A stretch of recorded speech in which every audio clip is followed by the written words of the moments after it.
قانون 20 شکاف وارون باف. چطوری زندگی رو ساده کنید و به نتایج حداکثری برسید. این قانون اینطوریه که به شما یک بلیط داده میشه که میتونید با اون سرمایه گذاری کنید، ولی با هر بار سرمایه گذاری یه سوراخ روی کاغذ ایجاد میشه و بعد از 20 بار اون بلیط دیگه جای خالی نداره. برای پانچ شدن اینطوری شما به تصمیم هایی که میگیرید دقت میکنید و درست ترین تصمیم رو میگیرید. این قانون فقط برای سرمایه گذاری های مالی نیست، بلکه برای سرمایه گذاری های زمانی هم کاربرد داره.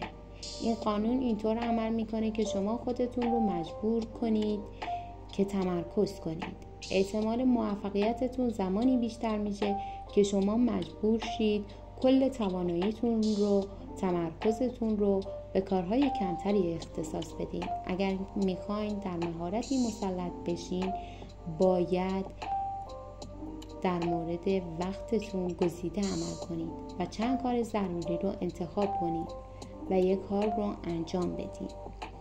فقط افراد کمی هستن که چیزی رو تا مدت طولانی انجام میدن.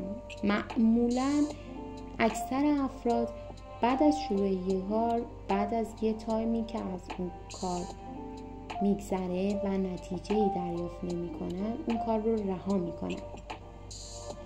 اگر زندگی رو یک کارت 20 شکافه بدونید و هر بخش 1 یا 2 ساله از اون رو روی کاری متمرکز بمونید، خواهید دید که چطور از زمانتون به بهترین شکل ممکن استفاده